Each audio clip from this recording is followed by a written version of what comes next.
So to kick off, our first type of storytelling that we're going to be kind of chatting about is when you're dealing with your regular run-of-the-mill kind of shows, which are usually your fictional stories, your Shakespeare's, all of that kind of stuff, but they're not really based in any kind of realm of fact, and how creating those stories kind of go.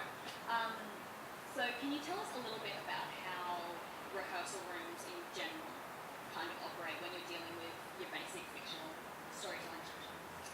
Well, when you first walk into a theatre room, especially when you're working in mainstream theatre, your director is boss. Some actors will call their director God, depending on who they're working with. And the director has basically the last say on absolutely positively everything. And that will go pretty well right through the gamut of the way the story is told on the stage by the actor's perspective, and also they will be in direct consultation with the set designer, the costume designer, and at times even how it's marketed. So basically the director, who is one person, is in charge of the complete room, and however his or her vision is what, as the actor, that's our job to reenact their vision. And I've done a lot of mainstream productions, but early on when I first started acting, I did a lot of Aboriginal Torres Strait Islander stories, and did a lot of, you could almost call it political theatre, where it was Aboriginal or Torres Strait Islander stories, but the director was still a white fella, and that old sort of way of mainstream bringing a story from conception on the page onto the stage, that same protocol was followed all the way through. Yeah. So when you're dealing with, you were kind of talking about how you have, you can tell political stories which are kind of based in fact through all of your work. If it then becomes, and as an actor your role, if it then becomes the stories about something that is real, something that, and particularly dealing with politics that you may have lived through before, then how do you, as an actor, do you have the kind of permissions to be like, well, yes, director, you have rule, but here's some stuff that you might not know about this situation, which we've been through? In a mainstream situation, I've worked with some really great directors, and I've worked with a couple of not so great directors. Usually a director will be open to ideas in the mainstream, and take some of those suggestions on board, or those offers on board. But ultimately, in a mainstream production, or if you've got a white director, usually it's the director's call. But on the flip side of that, when you do Aboriginal and Torres Strait Islander theatre, and you have an Aboriginal and Torres Strait Islander cast or subject matter, and you're dealing with something that's actually, it's a factual story, there are protocols that you must follow. It comes down to you need consultants basically on the script. It actually goes all the way back to the conception of a script. So a writer will write a script, and I'll work closely with the dramaturg, and 9 times out of 10 that dramaturg ends up turning into the director when the play gets to the final draft and we're ready to rehearse it. Just quickly, does everyone know what a dramaturg is and their role? Okay, so dramaturgs are essentially someone that's a little more removed from the process, and they'll have a look at your script. And they'll think about kind of everything from the setting of where it is, fall into research, all of that, and they'll piece together your script and help you to be able to finalise it. So they're sort of Like an editor. kind of an editor and also a researcher. So they kind of help to construct as sort of a second voice for script making. Yeah, and there have been times, like I remember when we did Bloodlines Country, I didn't actually perform in that one, but I worked on the script development, and Simon Harpier, this time the MP, hi Simon, wonderful Indigenous actor Simon is. He and I have been in a couple of shows together, and he was also part of the process of Wajuru Bloodlines Country, and it was the story about an elder from home, Wajuru Nunako, who was a famous poet and writer, and Simon got to play a multitude of roles within that actual play, and we were very blessed that the dramaturg and the director were very culturally aware, because we were dealing with a person who was real, who was a live person. She also was a revered elder and still is back home, even though she's no longer with us. And it was important that we got certain facts and things right. And part of that was having a cultural consultant come on board and help the director, the dramaturg and the writer navigate certain issues around protocol, and also getting the facts right when it came to telling the story. We were given creative license in certain situations because part of the storyline was Ani Ujuru was on a plane that was being held by a terrorist, a group of terrorists I should say. This actually happened, and I think it was Germany, Simon, that this actually unfolded. It was around somewhere in Europe, and I believe there was a German banker involved, and the terrorist was, like Arnie Kapp actually stood up against the terrorist and basically stopped him from killing all the people on board the plane. And because we weren't actually there on the plane with her, we don't know exactly what the actual dialogue that was said between, the passengers, Ani Ujuru and the terrorists. We had creative license to actually go, okay, what would this conversation look like? And then, through the cultural development of the script, discussions ensued between the director and the rest of the cast in the actual production. And from there, that's how, the story was fleshed out. And that's not a very usual way of working when you're dealing with a mainstream story. Usually, as an actor, if I get called into a mainstream production, by the way, if I mention mainstream, it means I'm working with white fellas and I'm trying to be politically correct. So I just thought I'd throw that out there for you. So when you're dealing in a mainstream production, I usually get paid as an actor to come in and work on the script development, and I usually read for one particular character or maybe 2 or 3 different characters, and I help with the process of telling the story. So I make sure that my character in that particular script makes sense. Are they relevant to the scene? If there's something that is missing from my character that I'm reading for in that situation, I will flag it with the director and the writer, but ultimately in a mainstream situation, those decisions are made by the director, dramaturg and the writer to fix up whatever holes they find in the script. But in this situation, and especially when I find working with Indigenous directors, it's done with everybody's input, and there's a lot more cultural reverence given to certain aspects of the way the story is told, especially when we're dealing with any kind of Indigenous subject matter, whether it be a factual play or a non-fiction play. That's the same thing. Fiction and non-fiction, sorry guys. Fiction and non-fiction play, yeah, so that's where the difference inherently lies between. Yeah. When you worked on stories, particularly when you're telling, because I know you had a fair bit of experience in working with Ani Ujuru's stories, you kind of spoke about protocols and how much, because I know a lot of that, particularly when you're talking about real people, can relate to families. So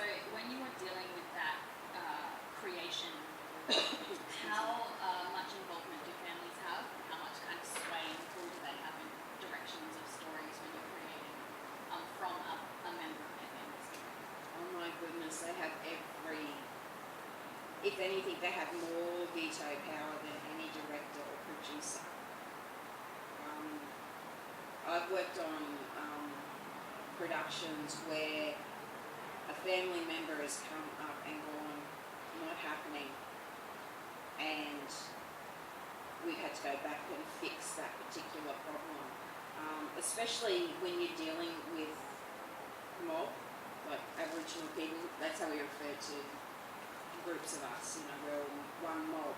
So when you've got someone from home or someone from a family group and that's their story and they go, no, I have a problem with A, B and C in the script, you have to, as a storyteller, go back and look at A, B and C and make sure that A, B and C makes that particular person happy. Because at the end of the day, if they decide no, you can't put it on the stage. And I've actually known, it hasn't actually happened to me, but I have known of cases in other particular productions where productions have been halted because family members have gone, you're not allowed to put on this now, and until it's fixed, that's it. And so there's a very strong, how would I put this? You've got to toe the line when it comes to your mob. And it doesn't mean that it's towing the line from people that the community I'm just directly related to. It means as an Indigenous storyteller in this country, if this story even comes from Northern Territory way or South Australia or Tasmania, it doesn't matter. My job as an Aboriginal woman is to make sure that one, cultural protocols are followed, and two, that if a family member, especially if it's based on their stories, from whatever region they come from, if there's something that's not right and they say no, it's my responsibility to make sure that something is done to fix that problem. So they have total veto power, which you don't get in mainstream theatre. The other one that I wanted to briefly talk about before we open it up for questions is a few years back we created a show. I was actually a producer on the show between Queensland Theatre Company and Queensland Performing Arts Centre, so QPAC.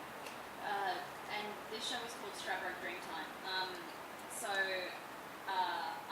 Ani Drew, who we kind of spoke about earlier, she was a poet, activist, amazing writer, and she created a book. And it's a book of kind of for children, but it's partially stories from her life and partially stories of her people, so traditional stories from the island. And so from this book, we made a show that went toured around kind of Queensland, and it's still kind of having shows done of it now. I think you were just over on Australia not long ago and stuff. Yeah.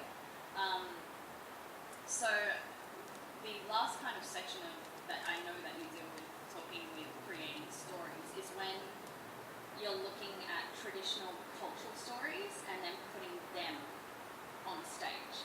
Because even though it's kind of in the same realms as when you're dealing with a real person's story, but if there are any kind of differences and shifts in the way that you have to deal with creating those shows. Yeah, actually one of the things that we found, because I was actually cultural consultant for the actual script, and as we were going through the cultural development, I should say, what is it, script development, sorry guys. As we were going through the script development and just going into the rehearsal process, we had a white director who's a lovely, lovely woman, and she had directed, there was 3 actors, it was a 3-hander, you had 1 male and 2 females, and while they were actually reenacting one of the creation stories of Ani Katz, they had them be one of the female actors take on the role of one of the spirits. This spirit's name is called Bunya. And unfortunately, you know, I sort of had to sit down with the director and explain to the director, you can't do that, because that spirit, because back home that spirit represents a male spirit. So Bunyip was actually in our culture, because I'm actually from Australia as well. Bunyip was actually a man who was actually turned into the spirit of Bunyip. So it's actually a male spirit, and you don't mess with men's business and women's business. It's the way I liken it basically is, I don't know if anybody here is Christian, reads the Bible. You wouldn't have a male playing Mary Magdalene. It's the same thing. Those creation stories are our biblical stories. They're not just, to us, they're not just fables. Those stories tell us how we've come to be, why we're here. They're our morality tales, and our spirituality is taught to us through those stories. So they must be held in the same kind of reverence as any kind of biblical story you may want to portray on the stage or screen. So that's how it was one of those situations where I had to actually sit down and explain to the director that for her to have the female actor play that particular role would not only cause conflict and it was insulting, it would have actually caused a situation where the family would have been extremely upset and basically would not have backed the production.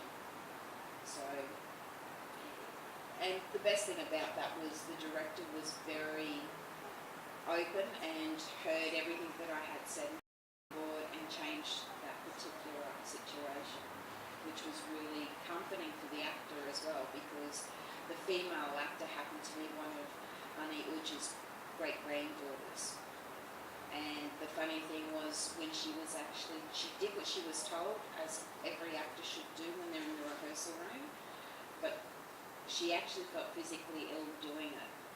And, you know, my explanation to that particular actor was, it's our spirit. When we're dealing with creation stories, we're also dealing with our spirituality, which is within us. So if we come across something that isn't spiritually or culturally right, we know that we have to do something different. And you know, as an actor, she did what she was asked to do, but as a cultural consultant, I am thankful that I had an opportunity to have a voice in that production, and I'm also extremely grateful to the director for having open ears and going, let's change that. So that was a really great outcome. So with those sorts of stories, before we talked about how family has influence when we're dealing with kind of their kind of family members' stories, when you're dealing with what is essentially a community story, is the community then, the voice of that community meant to be channeled through your cultural consultant, or is it sort of a mix between cultural consultant in the room and then having the community accessible to the show so they can kind of give feedback? It's definitely a fine line between both. As a cultural consultant, there are some members of community that will go, you're our voice in that room, get it right. Then you have other members of the community going, we believe in you and we know that you're going to do the right thing. And then, you know, they leave you to do your job. So it's a double-edged sword. Being a cultural consultant is probably one of the hardest gigs in theatre. You know, it's definitely, I reckon it's harder than being an actor. Because if stuff goes down, then you'll cop the heat.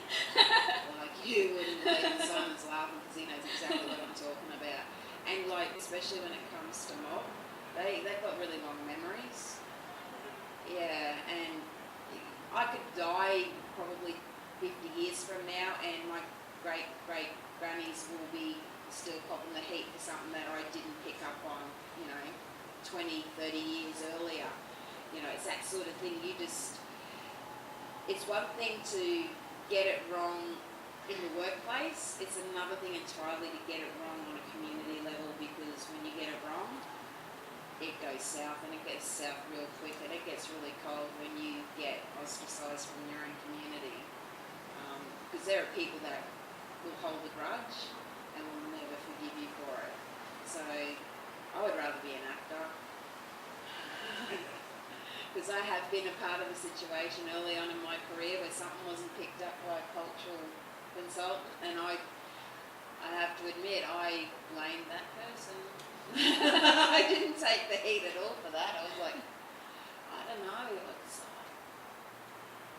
he didn't do what I thought he would have saw that. It wasn't about my characters. I was just doing what I was told. And that's exactly the line that I took. And I kind of feel bad for that particular person. And I still try to make it up to them in many different ways. Like when I see them, I buy them a cup of coffee and some cake. And I will never, ever, ever go to them and say, I put you into it, because that gives them free license to dog me back in, and it's going to get awful. So I'm just going to go there. And I suppose in that situation it would have been too that when you stepped into that rehearsal room, that particular one, that your role was as an actor. It wasn't your job to be a cultural consultant. It was that person's job. And I suppose outside the rehearsal room you can have those sorts of conversations, but in that space, that's the way you kind of operate to get things done. Yeah, it's interesting you say that, because it's not often the case. Being a cultural consultant is sort of like a new thing in the mainstream arena.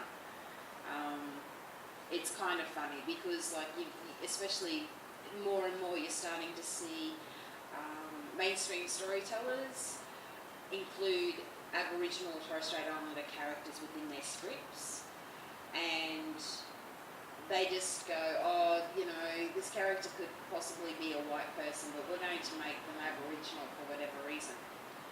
And it's only one character, so we don't need a cultural consultant. Then they will employ an Aboriginal actor to play that role, and 9 times out of 10 it's up to the Aboriginal actor to flag that with them. And I have been in a lot of situations where I've gone, where's your cultural consultant? Because I'm the actor in the room. And they're like, well, what do you mean? What's going on? And I'm like, well, these sort of things wouldn't work in this particular situation or scenario that you've got written in this scene because of, and I'll give them the explanation of why. And they'll be like, oh, are you sure? And I'm like, yeah, I kind of am. But if you had a cultural consultant on board, they wouldn't let you get away with that particular bit. Being an Indigenous consultant on a script is sort of a new thing for mainstream theatre. When we do Indigenous theatre, there's always a cultural consultant on board, even if the entire cast is Aboriginal and Torres Strait Islander.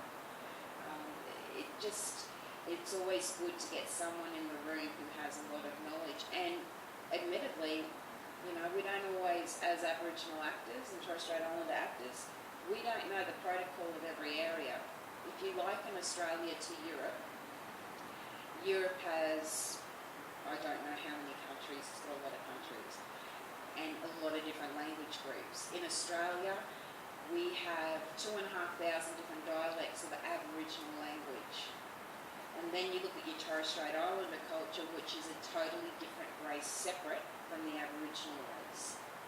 We're not the same race. We're not related at all, biologically. So, in saying that, there is a whole different set of rules, protocols, language, customs, and that goes right across the board.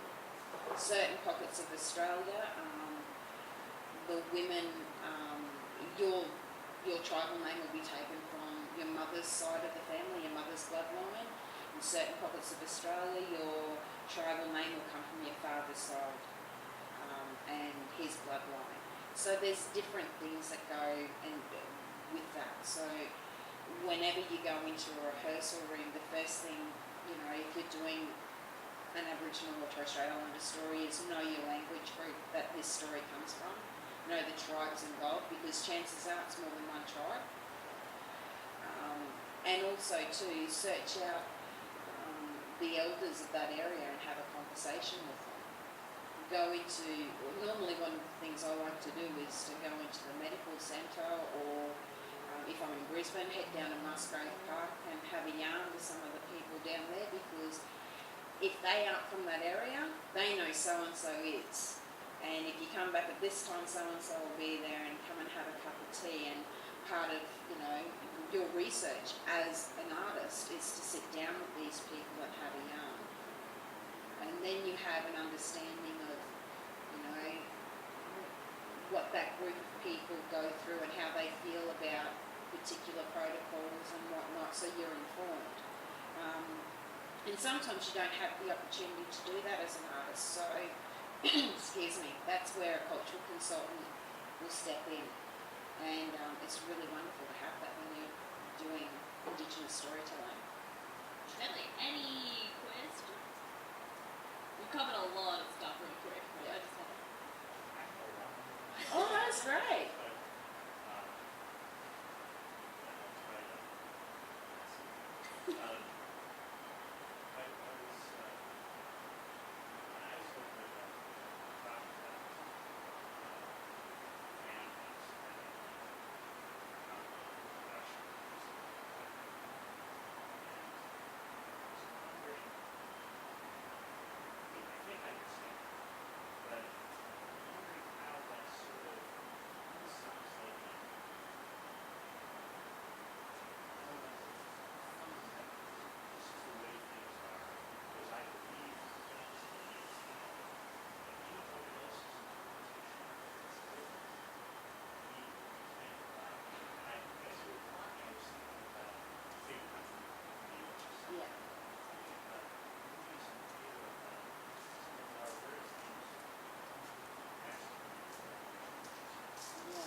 Well, that's where the responsibility comes in as a storyteller, because one of the things you've got to remember, like with Aboriginal and Torres Strait Islander families, we have this thing called the kinship cycle. So basically, any one of my age group is my brother and sister. So traditionally speaking, Simon over here is my brother.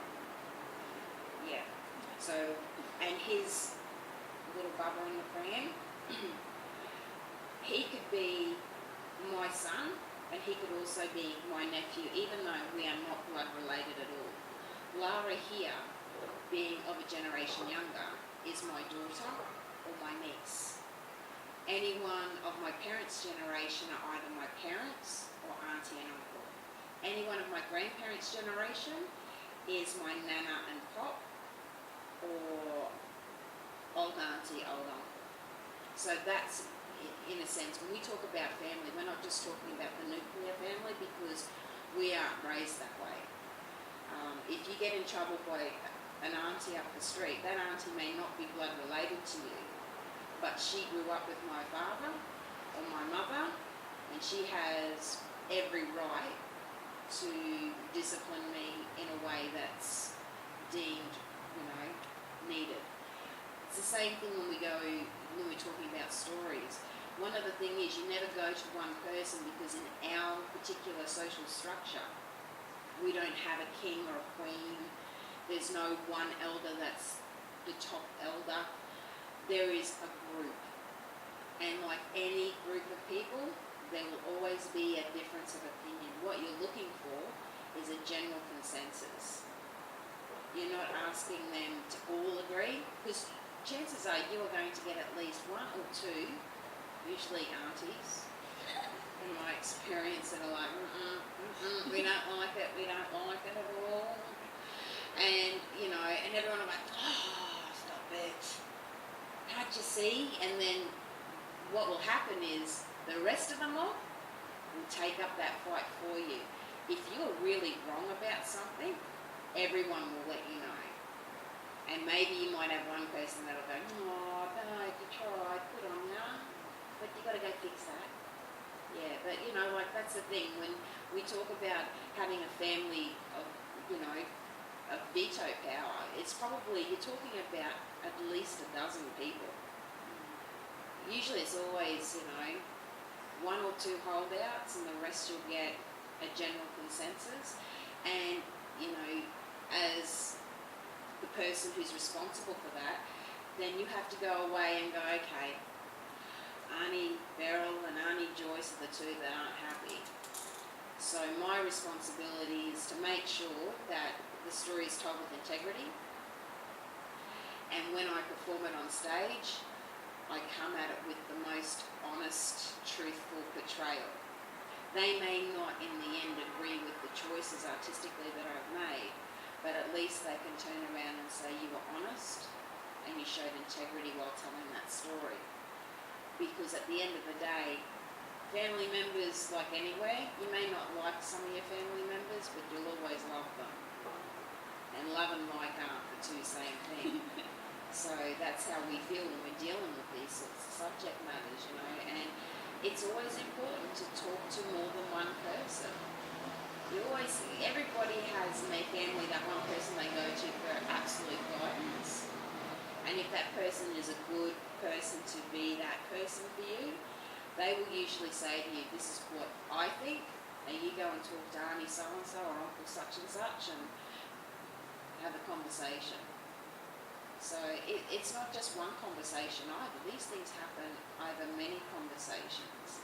And one of the things I think that we have to remember when dealing with, especially with stories coming from our areas, our people, is to make sure, because there's a fear that it's going to be watered down. The story, the subject matter may be watered down or whitewashed in some way. So that's why many conversations have to happen. And what you're dealing with is basically you're reassuring them that you want to show this particular story or subject matter in a light that's honest and truthful.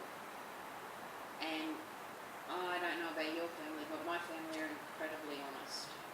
They pegged me as a drama queen when I was 5 years old, and now they can't believe that someone actually pays me to be a professional drama queen. So, it's that thing of your family know you better than anybody else, which means that if I was to tell a story about certain members of my family, everyone in my community know the truth about that human being, and they know that like all human beings, we are flawed. We're not perfect, and we have our moments. And so long as we show those moments with integrity, honesty and truth, and always with love,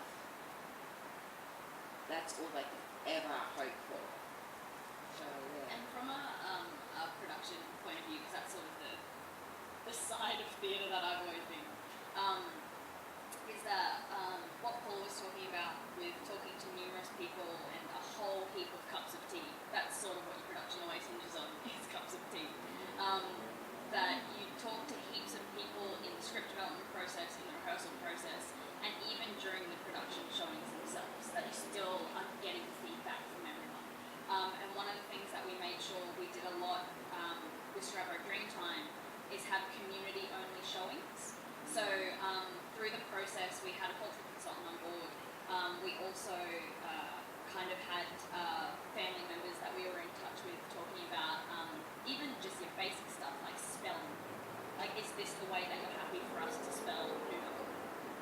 which kind of spelling would you like to go with, making sure that everything across the board is fine.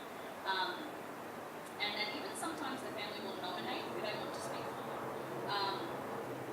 But in this instance, we had that, and then we had a community showing at the end of our rehearsal process, so that we could have even more feedback from everyone, so that we're really making sure that we're checking, that we're not going to create something that is particularly against protocol. Is one of the main problems that we kind of dealt with. We want to make sure that we're telling the story with integrity, that we're going about things the right way, and that's always in consultation.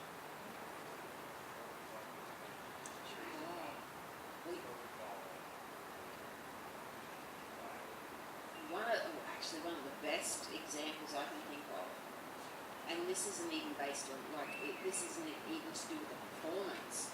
It was Madonna was doing a tour back here probably about 20 years ago, and somebody as a gift gave Madonna a didgeridoo, and Madonna was photographed and filmed walking across the tarmac carrying a didgeridoo, and all hell broke loose.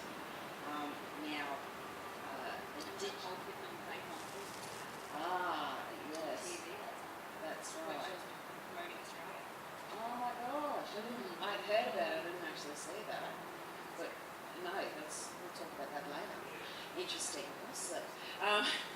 One of the things that happened was the conversation that blew up over it was Madonna was seen to be disrespectful. And one of the things was nobody in her circle was informed that the didgeridoo is strictly a man's instrument. And one of the reasons why it's a man's instrument is because it is a representation of a man's penis. And that's men's business. And women don't play the didgeridoo. Women don't touch a man's didgeridoo.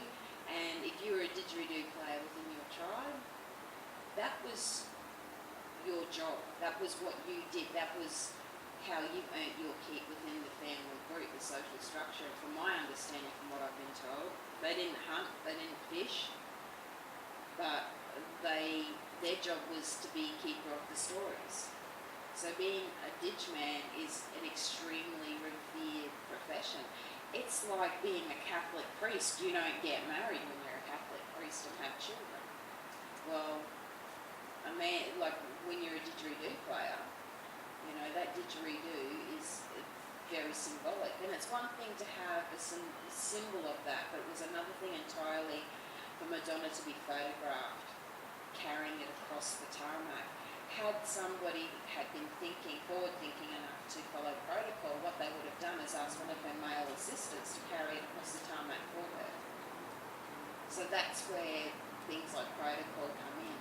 It's like when we're dealing with creation stories, you don't have men playing women's spirits and you don't have women playing men's spirits.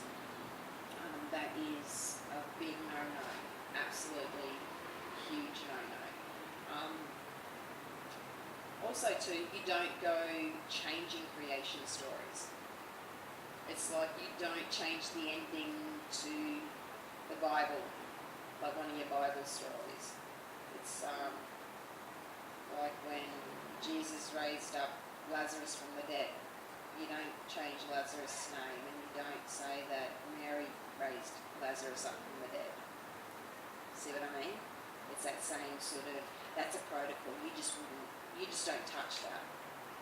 You can have a little bit of creative license in the way you tell the story, and even with the conversations that happen within the confines of the story, but you do not change the integrity of the story at all.